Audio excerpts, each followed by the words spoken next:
Good afternoon, middle schoolers. This would be a video for students at Highland Park going into 7th grade and 8th grade.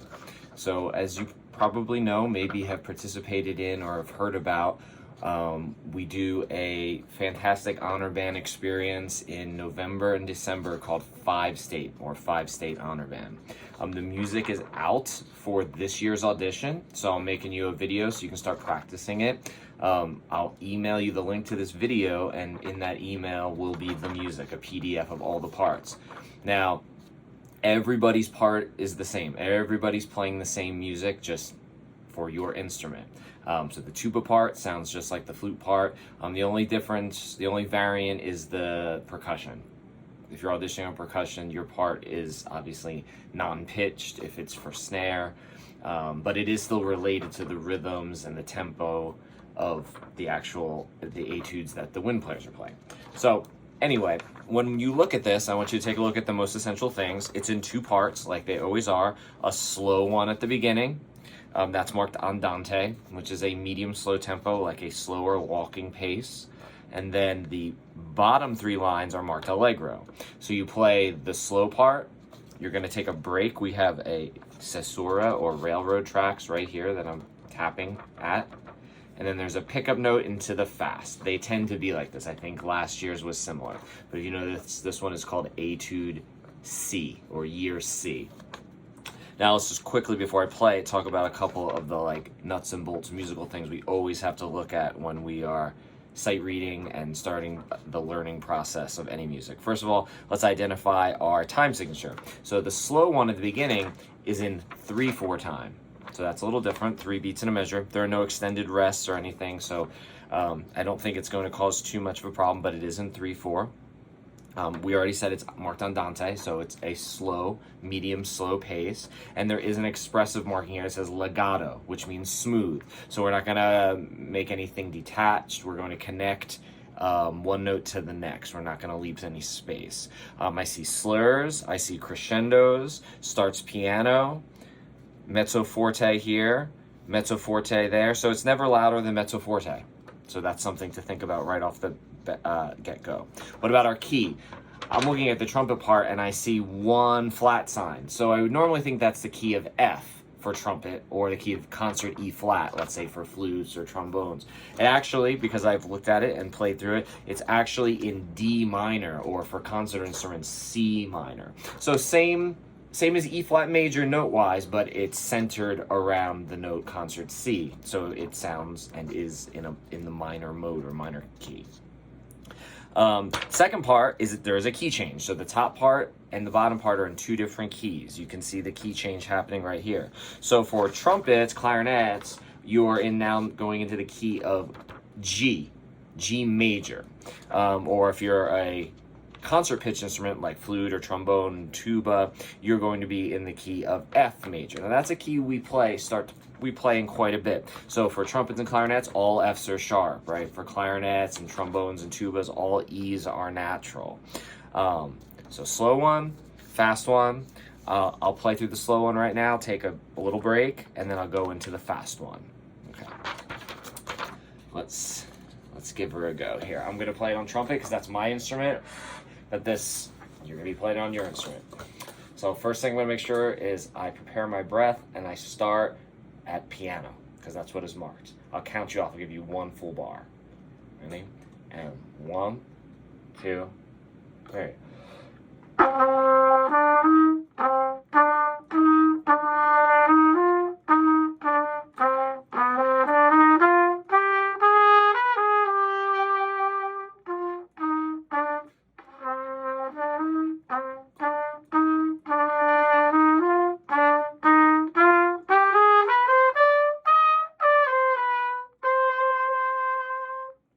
So that was the first slow part. I didn't have a great attack on my first note. Let me start it again. 1, 2, 3.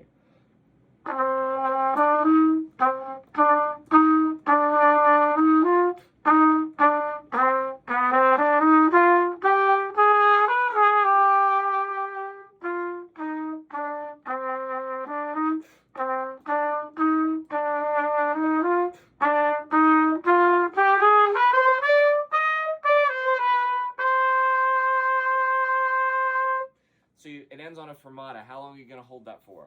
Well, it's marked, it's written on a half note, so you should probably at least hold it for 4 beats instead of 2. That's a good rule of thumb. Don't take a breath at the end of the first line. Don't go, that's too choppy and obvious, and we want to connect those 2 phrases. So the place to breathe would be after the 3rd note of the 2nd line. So there, take a breath there. Okay, so that's a playthrough of the first one. Now let's look at the second one. For the fast etude, it's beginning here, okay? Because that's after the railroad track. So the fast, which looks like it's beginning here where I'm tapping now, has a pickup note over here where I'm tapping here, and it's marked forte. So we have a loud 8th note pickup in the new allegro tempo. So bum bum or and 1. So I'm going to count off 1, 2, 3, 4, and 1, and that's where I'll begin playing. Okay, starts on the same note, concert C, D for trumpets. That's why I'm sliding out trumpets. If you wonder why I'm doing this, we've talked about that lots. If you're in 8th grade, probably not so much if you're in 7th grade. Here we go. Let's give it a go. I'm remembering my concert E naturals are F sharp for trumpets. No F naturals in here. It's all F sharps. Here we go. And 1, 2, 3, 4.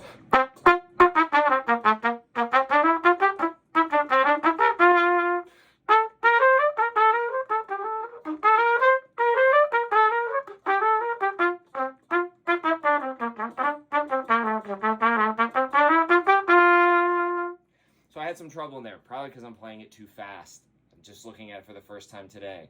Let me do it again, a little bit slower and a little bit more accurate. Notice in the second line of this fast one, there's a decrescendo and then a quick crescendo and then another decrescendo. Let me just play the second line.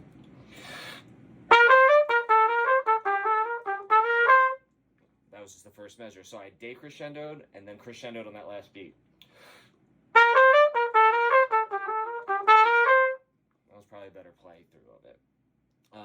Now let's take it again from the beginning of the second etude, or the fast etude, a little bit slower so you can maybe play along and hopefully more accurate. 1, 2, 3.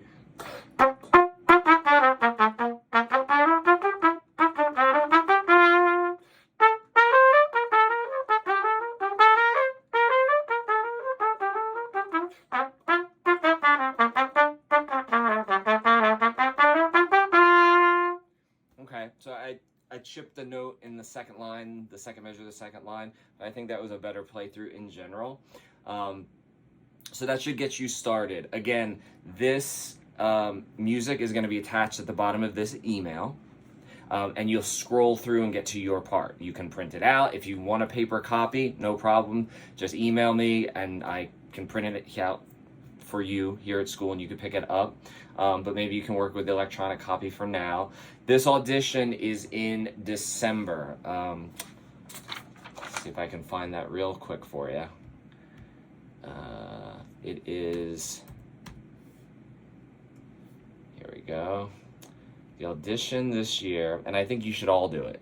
I mean, everybody. It's a great experience. You're going to get to work with kids from theoretically 5 states: Texas, Oklahoma, Colorado, New Mexico, and Kansas. There's usually quite a few kids from Kansas there because it takes place in Guyman. So the auditions are November 11th, which is a Saturday, and then if you get in, the clinic this year is actually on a Friday, so you get to miss a day of school. Friday, December 8th. So November 11th, we go up to audition. That's when you have to play this, and that's when you will be able to hopefully get in, be accepted to the band. They make 1 junior high band and 1 high school band. This is obviously for junior high. That's why it's a separate audition piece, and that's why I'm sending it to you.